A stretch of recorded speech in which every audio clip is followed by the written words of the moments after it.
mass, K is the stiffness, and C is the coefficient of viscous damping. Okay. Now we are going to solve that equation of motion. So let me share the PPT.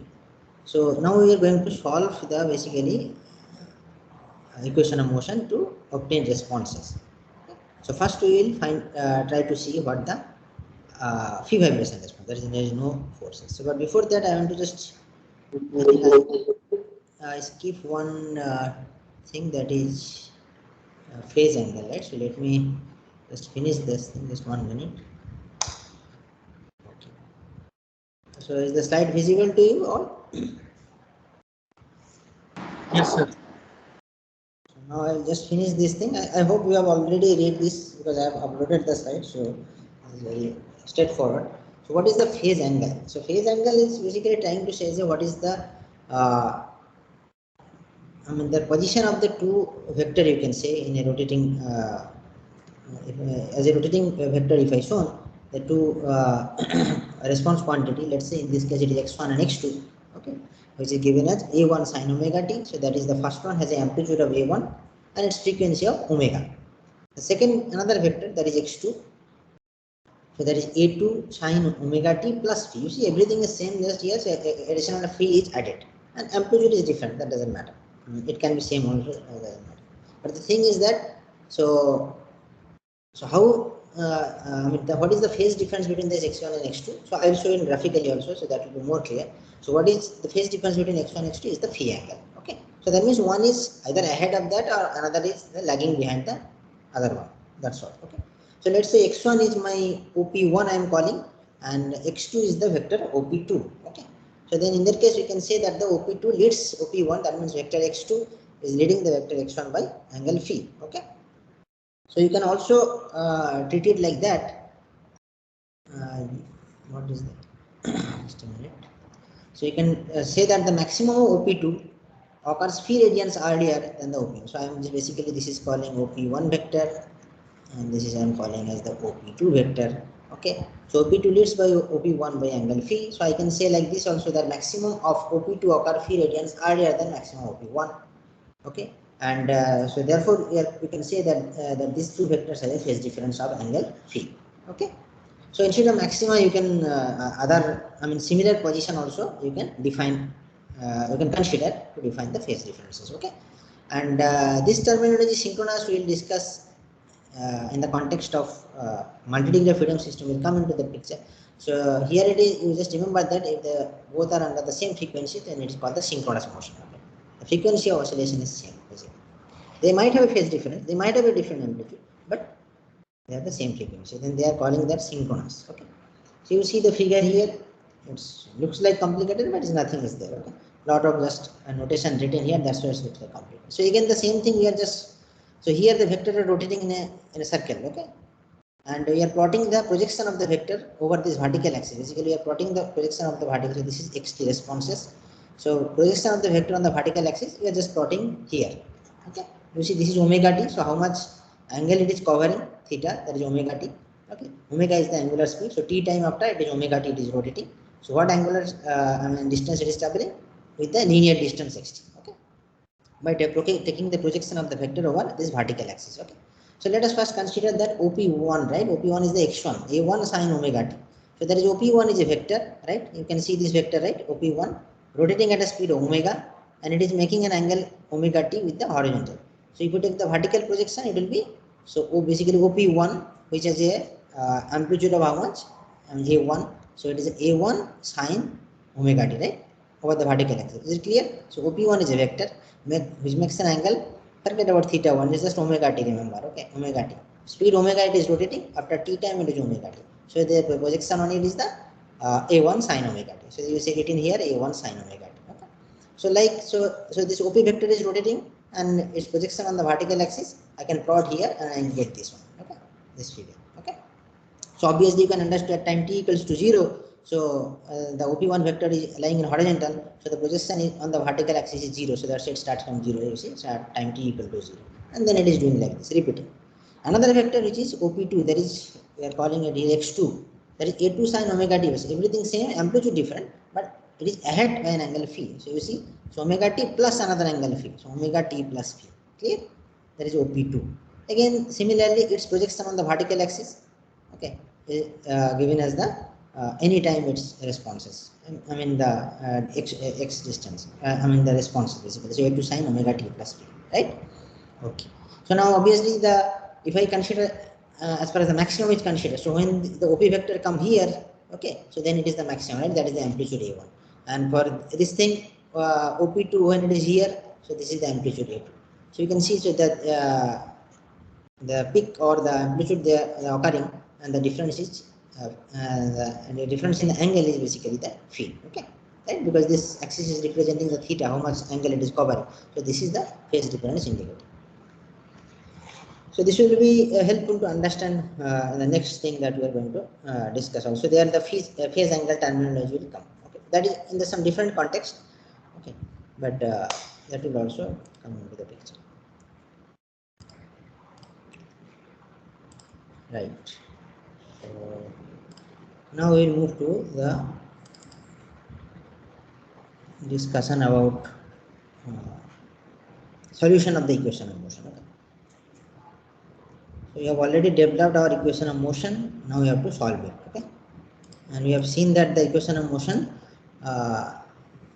for not only for the what is called for a single degree of freedom system subject to forces, I mean external forces, but also we have seen for the base excitation, right? So we have obtained an equation like mx double dot plus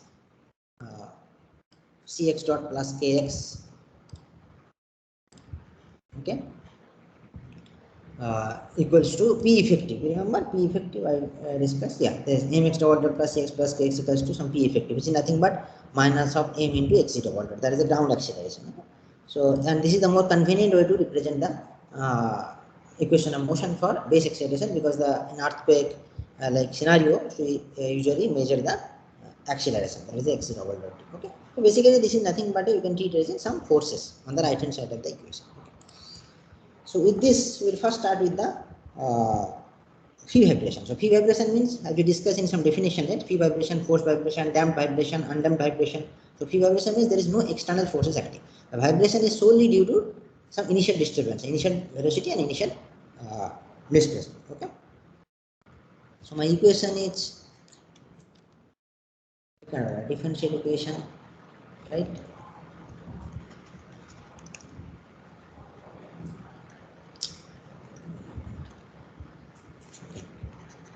Mx double dot plus cx dot plus kx equals to some forces actually, right? So for phi vibration, this becomes 0. Undamped case, no damping, this is becomes 0, right? Okay. Okay. So now the equation leads to kx equals to 0, right? Okay. So now let us see. So this is a second order ODE, okay, with homogeneous. Right? It is not the right hand side is 0. So the solution can be written as the exponential form, that's capital C e raised to st, right? C is the constant, right? Constant of integration basically. Okay. And S can be a complex real or combination. I mean, it's a complex number. Okay. C e raised to st. So the substitute that. So what we will get? So m x double, right? So I can write c, then it will be s square, right? S square e raised to st plus k c e raised to st. Just tell me whether I am wrong or right, okay, in doing the calculations, okay. So I can take out the ms square plus k, right, into c raised to st equals to 0, okay. So now you see c e raised to st is the solution that I assumed, right? So this cannot be 0. If this is 0, then I mean it's a trivial solution. So that we are not interested. So that is not equal to 0. So therefore ms square plus k equals to 0. So I can write this as s square plus k by m. So which I am representing as omega n square. So omega n square equals to k by m. Where we will see that this omega n is nothing but the natural frequency of the system. Okay.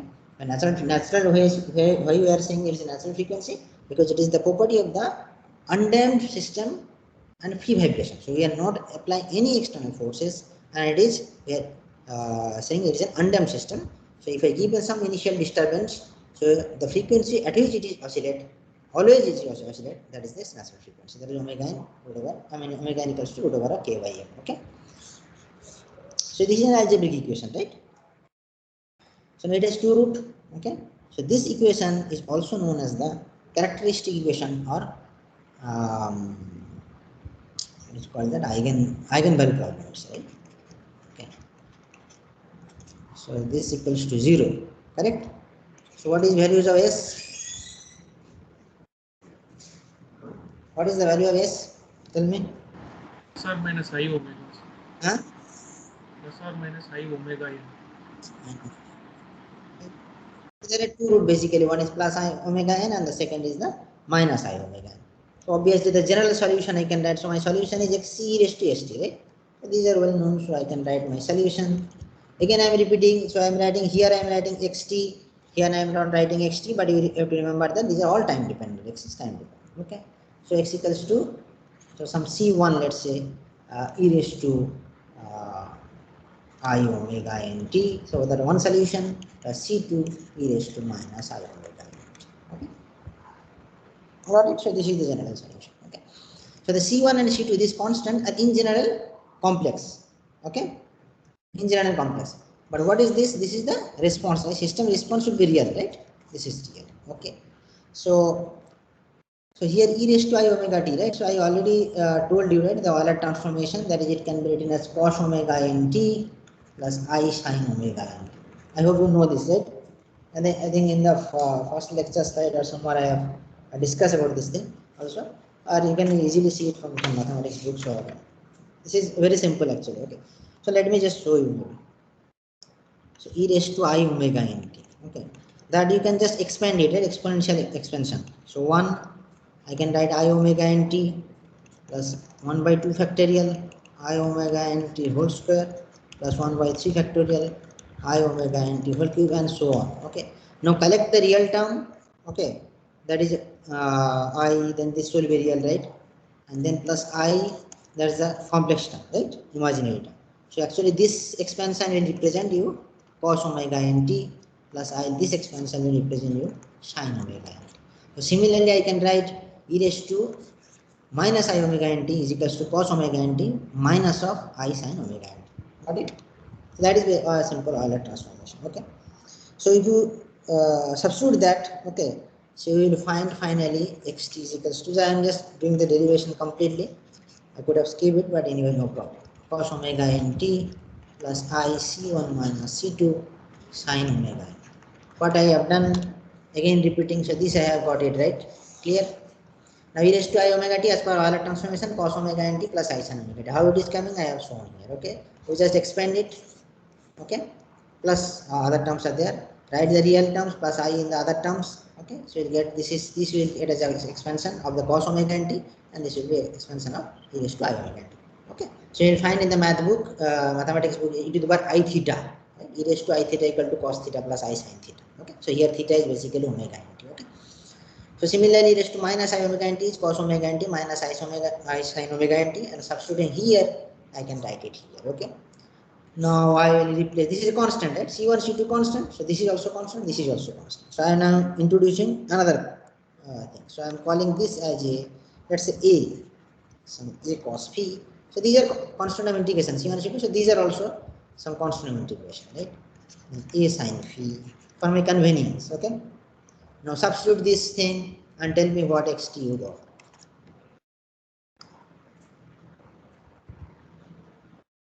Because finally the xt has to be real, right? The response has to be real.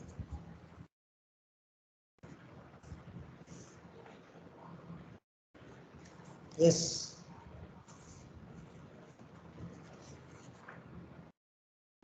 And use the trigonometric identity.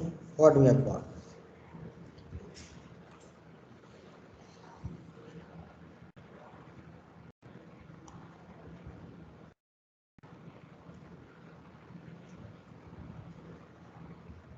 Yeah. A cos omega n minus phi. A cos omega n p minus p, right? Yes. Yes. So we got it. So this is the response, and this is what? It's a harmonic response, right? So sine, this is with amplitude of some amplitude A and cos of omega n t minus phi. So this is the representing a, so this solution represents a harmonic oscillator. Harmonic oscillator. Okay. So this is actually what you can is a mathematical exercise, you can say, because in all real system there will be a damping will be there and the response will dies down with time. Okay, response will decay with time. Okay, so that will come next. But so if I plot the responses, I will show the slides. Okay, but before that, let me tell you. So now the constant of integration is a and phi. So this phi angle is called the phase angle. Phi is called the phase angle. Okay, right? Okay. So, and this coefficient, how to find out? So you see the two coefficients are there, right? Sorry, two constants are there. So in order to find out this constant, we need to impose the initial condition. Why initial condition? Why initial condition? Because the equation that we are solving here basically, C is not there, but even if C is there, so we are solving. This is an initial value problem, IVP. In the ordinary differential equation, you must have learned IVP, BVP, boundary value problem, initial value problem. So it's a time, right? Because here x double dot means d2x by dt2. So it's the initial value problem. Okay. It's a second order ordinary differential equation. So two initial condition is required. Okay. Depending on the order of the differential. It's a second order, right? Second order ODE. So two initial condition. IC means initial conditions. So two initial conditions are there. What are the initial conditions? So you see, so x double dot is there, x dot is there, and x is there, right? X dot is not here in the equation of motion, but the two initial conditions should be on the order starting from the order one less than this. So except this, these and these. Okay. So this the two initial conditions should be based on this. Okay. So if it is a fourth order differential equation, then there will be three initial conditions. Okay. We'll see when we solve the continuous system initial boundary value problem, IBVP, initial boundary. So there it will be partial differential equation. Then it will be fourth order. So there sorry, if it is a fourth order, there will be four initial conditions. Okay, I think I told three, right? Okay. So it is a fourth order, then it will be four initial conditions. If it is initial value problem, if it is boundary value problem, similarly it will be four boundary conditions. Okay. If it is a, so when we discuss about the initial boundary value problem, okay, fourth order differential equation, that is a beam equation, right? You might have learned that beam static problem. What is that? EI del 4W by del x4 is equal to the distributed load, right? F as a function of x. Fourth order differential equation. So we will develop this similar type of equation for dynamic problem. Okay. So that will be called as the initial boundary value problem. So for this four order system, we will have two initial condition and two boundary conditions. Okay. Right. Two initial conditions. Why? Because the time dependent part I am already in a four boundary condition. So the time dependent part will be there. So which will be of the order 2, right? So that's your two initial condition and it is a order 4. That's will be four boundary condition. Okay. Four boundary condition may be displacement, slope, moment, and what is called shear force. Some combination of this, but there should be four boundary conditions because it will be fourth order differential equation in space x and two initial condition, because in time it will be second order. Okay, forget about those things. Just I want to show how many initial condition we need. Okay, so I will use the two initial condition to find out the two basically constant, right? So what we have got, xt is equal to a cos omega nt minus p, right? So let us say initial condition, right? So at time t equal to 0. So let's say x at time t equal to 0 is equal to x naught, and x dot, that is velocity, at time t equal to 0 equal to x naught dot. Substitute this and tell me what is the value of a and phi. And basically I need the expression for xt after obtaining a and phi. Two conditions I have given, so you can find out two constants, right?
Yeah.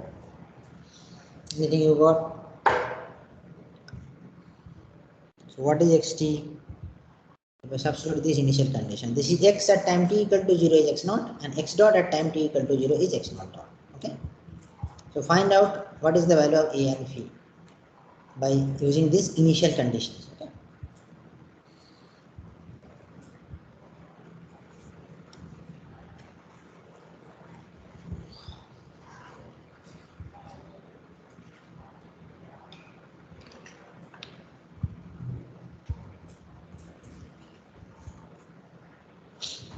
Sir, A is x naught by cos phi and omega n is x naught dot by A sin phi. Slowly, a equals to X naught by cos phi. x naught by cos. Sir, Yes, sir. I'm sir, bring phi as tan inverse x naught dot by x naught omega. Phi is tan inverse X naught dot by x naught omega. x naught dot by x naught omega. Okay. Is that correct? Tell me then a. A I didn't find, sir, right now. Like I'm just finding. A is root over x naught square plus x naught dot by omega whole square. Are you saying this? Yes, sir. Yeah, I think that. No problem. So you understood how to do that. Okay.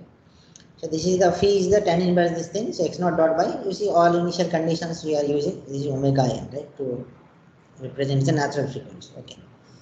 Okay. So if I know the initial conditions, that initial displacement velocity, so I can put it here. I can find out the amplitude of the motion and what is the phase difference. And once a and phi are known, so that means I know this expression. So I can plot it, right? So let's say you have a inserted here, phi, it will be some angle, right? Basically phi. So you have inserted here. So then what is the expression? So x2 will be some known quantity. So let's say numerically it's a 5 cosine omega nt minus this will be some angle. This is also some angle is known to you. So omega n, the natural frequency, which is root over of k by k known to you, m known to you, system parameters, right? So you just put the time here, some interval, you will get the time history. So you can plot the responses basically like this. Okay, that's it. So let me see how what type of response we are getting. Okay. So before discussing about this, what is phase angle, let me see first. Let us talk about the responses. Okay. We see here. So this is the initial starting displacement. Can you see it here? So this much is the starting x naught. If x naught is 0, so it will start from here. Obviously, right? And obviously the slope of the derivative of the displacement is the velocity. So I am putting the slope here. See, so this is the initial velocity, right? Got it? In fact, at any position. So if I want to plot here, so here the velocity is this, right? This is the velocity. Differentiation of the displacement. So it is the time versus displacement, right? It's called the response we are plotting. Okay? Response we are plotting. So this is the initial displacement, initial velocity. Okay. And this you know amplitude, right? That is what you are trying to say, right? Correct? A equals to this one. This is the amplitude. Okay. And you see there is no drop of amplitude. The same. This is, here it is A. Here it is A. Here it is also A. This is also A. It will go continue like this. That is never happen for a practical system, right? Okay. So because we have neglected damping. So next time we will consider the damping to see what actually real system does. Okay. How it is, obviously you are understanding that this amplitude will get decay, right? And it will be something like this. After a certain time, it will just come to the rest. Right? So this will happen when we consider the damping. That is the C term, C into x dot term will include there. Okay. So this is amplitude, right? Yeah. So here the displacement is maximum, right? Displacement maximum, correct? What is the velocity here? What is the velocity here? Displacement is maximum. What is the velocity here? Come on. 0. Huh? Come on, speak That up. will be minimum. It will be minimum, Huh? sir. 0, 0. Yeah, 0. Because it's horizontal, you take the slope here, 0. Oh, yeah, sir, velocity is 0, displacement. That means how much is the kinetic energy here? Kinetic energy minimum. 0, and potential is the maximum or the maximum displacement. The opposite is here, displacement 0, velocity is maximum. When it is crossing the line, right? And the axis basically. And you know this is right. This is the one cycle it is completing Tn. Okay, the time taken to complete one cycle, right? So from this to starting from this, the cycle can be I can consider from this to this also no problem, or this to this also. Okay. So it is the Tn is 2 pi by omega because it is completing one cycle 2 pi, right? Omega is the angular speed. So in vector notation, I mean the vector diagram, it will be more clear this thing. Okay. Okay, and that this phi also will be clear. What is the phase end? But other terminology are very simple, right? And this response is represented by xt cos omega nt minus phi. Okay. Now see, this is the vector diagram. Okay, you see, I can skip this, and I think in earlier lectures, or I mean earlier batches, I don't think this vector diagram was shown, because it might be a little complicated for some people. But anyway, just try to understand it. Okay, I've already discussed what is phi. So here you see what is happening. So there is a is the vector, right? So a cos omega nt minus phi, right? And we say that its projection on the vertical axis we are considering as a response, right? So a is the vector. Okay, so I am showing here, which is making an angle omega nt minus phi with the vertical, right? So then the vertical projection, this projection will show as the a cos omega nt minus phi. Okay, right? So basically here we representing xt is equals to a1 cosine. Let me check, a1 cosine, correct? a1. So tell me, what is the projection of a1 on the vertical axis from the figure? Cosine, right? Yeah. If this is angle is omega nt, so then a1 cosine omega nt. And then the a2, what will be the projection if this is omega nt, then sine, right? Omega nt. Okay, right? So this is the a. So basically this is the vectorial sum of the a1 and a2, right? This one and this one. Okay, right?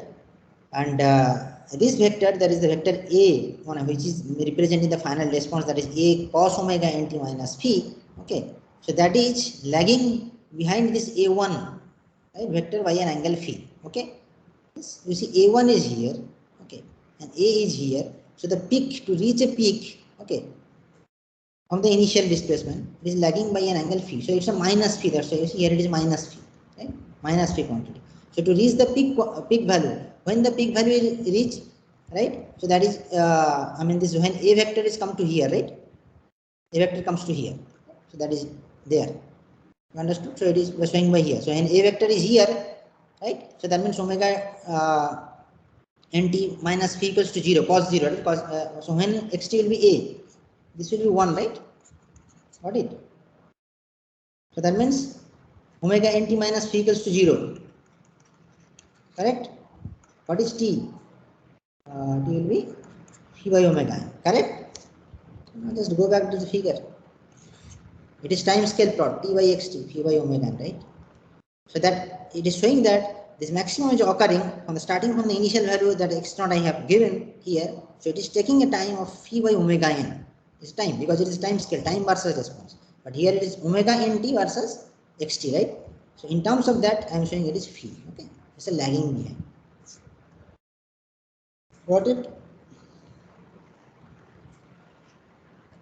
You just go through it. It will be very simpler. Okay, so there's a take the projections, okay, component, and you will find out that. Just now, what you have got, so I have written here something, you can just read it. What it's saying, if A bar represents a vector of magnitude A dash, it should be A, right? Magnitude should be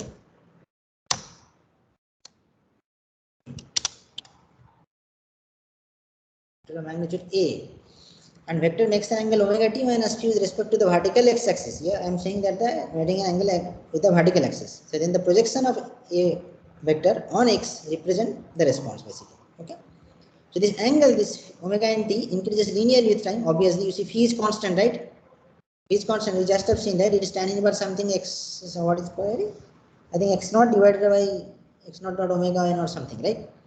What is that? Someone has obtained just right now. Yeah, x naught dot by x naught omega n. Okay, this is the phi. So that is constant, right? Because the two initial conditions are fixed and omega n is also constant. So since phi is constant, omega n is constant, so it's linearly varying with time, right? So that means the vector A rotates counterclockwise with an angular velocity omega n. The same thing as we have discussed earlier.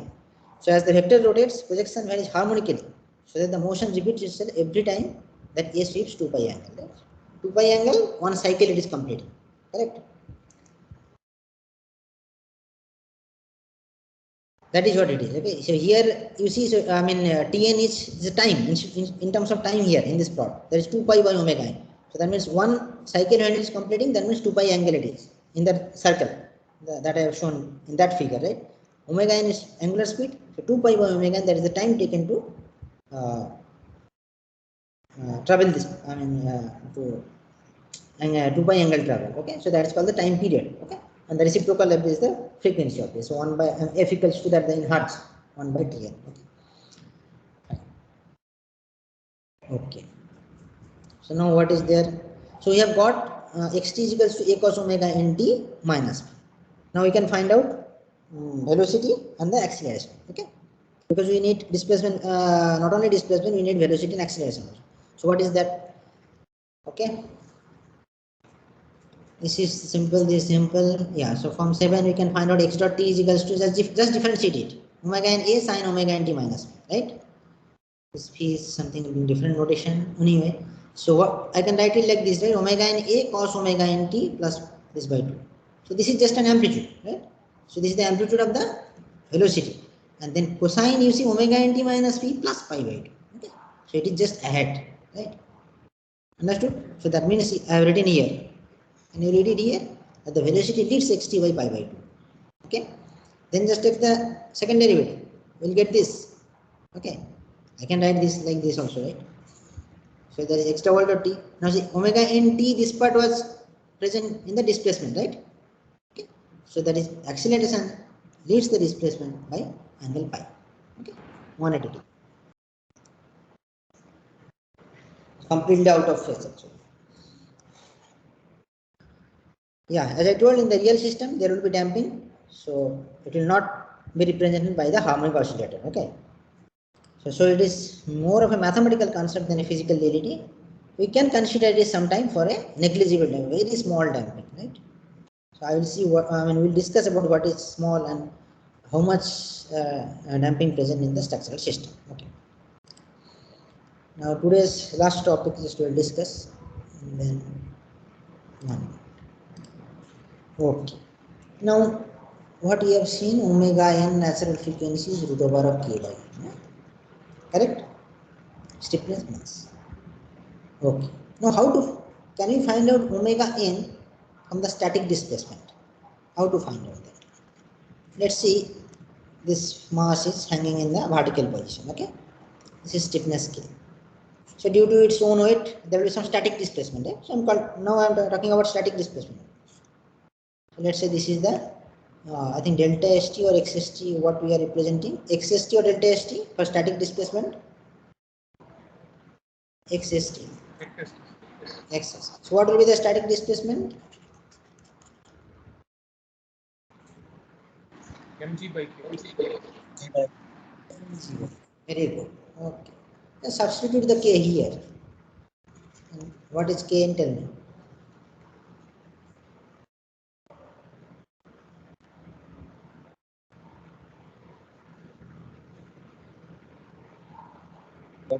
G by XS. G by xs.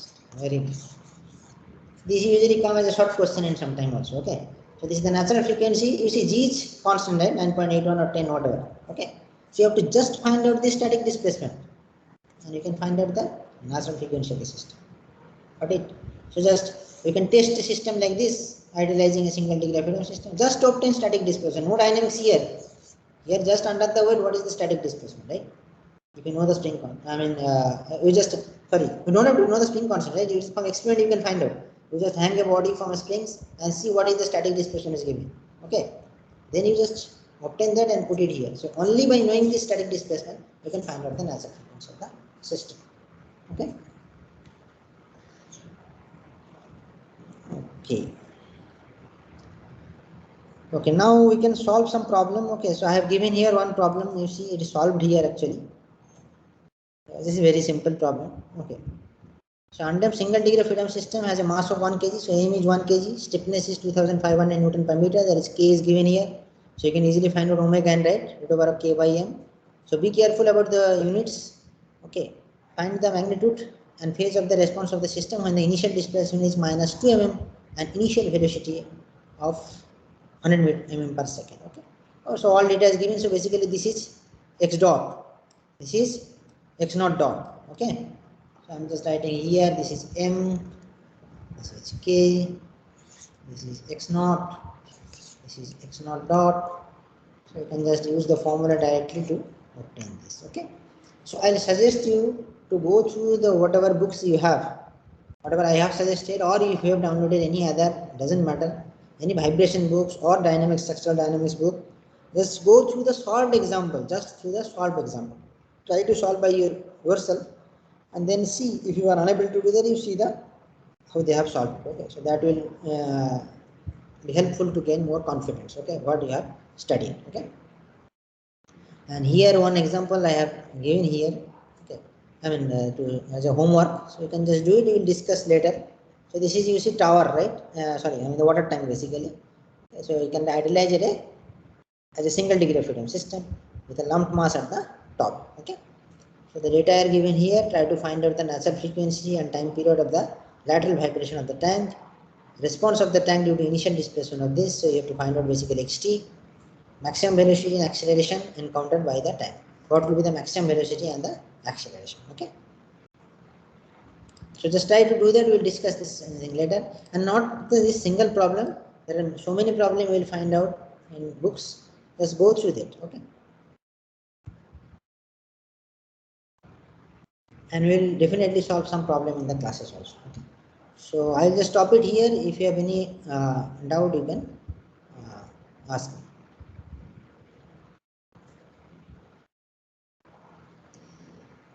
So I hope you all are able to got the soft copy of these books. Okay. So I will suggest that you go through these books and don't try to buy anything right now. Okay. So if you feel that this some particular book is good for you and you want to continue with the dynamics in your future works or whatever, so then you can buy one copy of that. But otherwise, at present, you should what I am teaching you, focus on that and then refer some books, and you might find particular book suitable for you. Okay.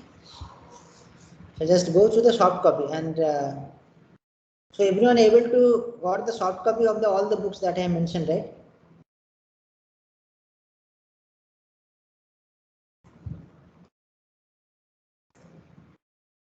Okay. So any doubt here? If not, then can Seer is here? Seer, Yes, sir.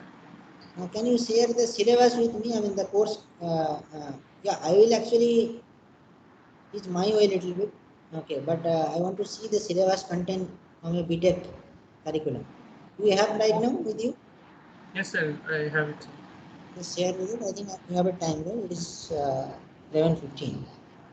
I do not want to start the next topic, which is on the dam system. Free vibration. So the next topic will be free vibration, but dam. Okay, sir. So now I'll send it to you on Teams, sir. Yeah, you can share. Okay, sorry. So I have to unshare it, right? Yeah, I closed it, so you can share it. Just a minute.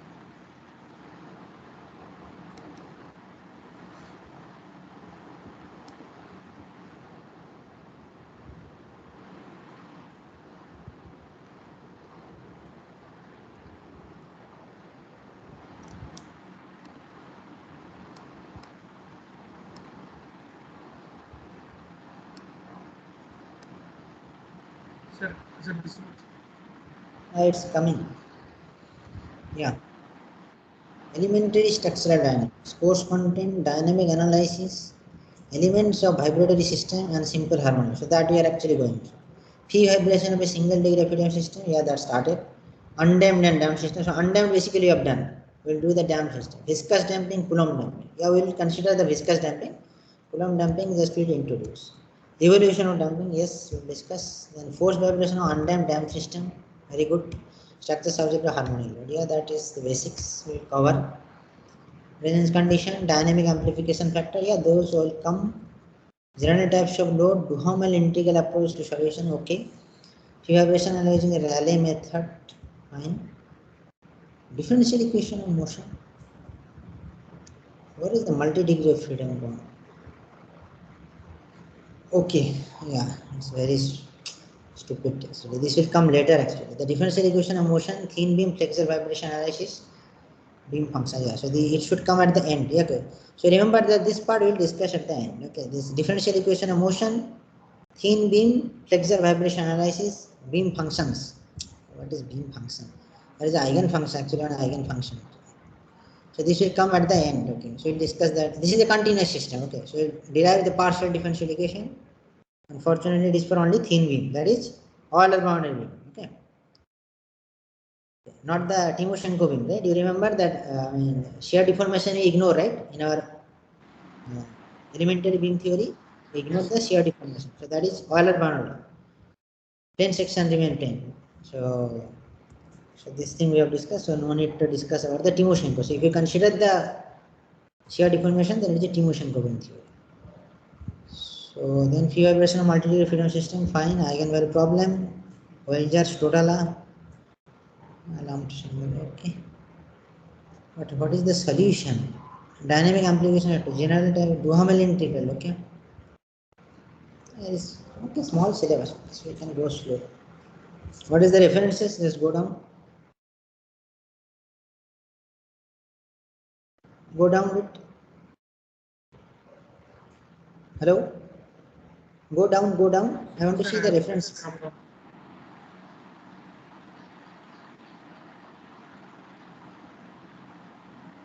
Yeah. Yeah. Have you watched? That I told already, right? 3 is A.K. Chopra, that I also told. 2 is Craig. Okay, Craig also a good book, you can refer, but it is not required actually. Little bit in the higher level. Craig. Actually, Craig and that Claffen Penjan also little bit in the higher level. But it's a good book actually. And it has 1981. The new, I think, new edition is another author is added, Craig and Kurtila. Okay. Anyway, so next we will discuss about the damped free vibration. So that means we will try to solve the equation mx dot plus cx dot plus kx equals to 0. Right hand side will be still 0. So we will see how the damped system will behave under initial excitation. Okay. Then there will be some next after that we will discuss about some forcing function will be there, and the forcing function will be harmonic term, sinusoidal or cosine. Harmonic load will apply and see the response. Okay, fine. Yeah, you can answer.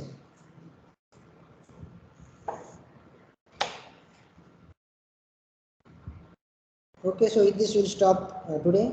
Still, I will be here for 2-3 minutes. So if you have any doubt, you can ask me. Sir, the course plan for this course, assignments and assessment pattern. I mean, you are saying which? Evaluation, right? You are asking. Yes, sir. That I have to think about that. I will to discuss. Course plan, so you have to upload anyway. But tentatively, you can see, like you see, the 30 marks is the addition, right? Yes, sir. 30 marks. Yes, sir. 30 marks. Right? So that will be, just forget about the 30. So that is on the whole syllabus. That remaining is 70. So in that 70, the assignment may be, let's say, how much? 25 if. You see, assignment will be there, quiz, and then I'll try to with the one mid-sem maybe, just okay. So one mid-sem, maybe I will take you to 30. So then remaining 40, 20 will be quiz and 20 will be assignment, something like that. Okay? Okay, sir. Quiz 20, assignment 20, 30 mid-sem and 30 end-sem. Okay? Something like that.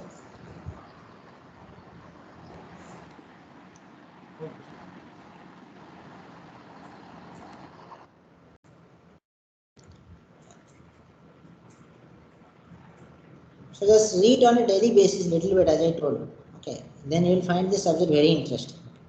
Otherwise, again, I am repeating. If you lag behind and if you feel that you will be after let's finish sir one or two chapter, then I will read. These are very simple. Then you will find it difficult because there will be a lot of things coming into the picture. Okay, it's just starting. Okay. Thank you. Thank you, sir.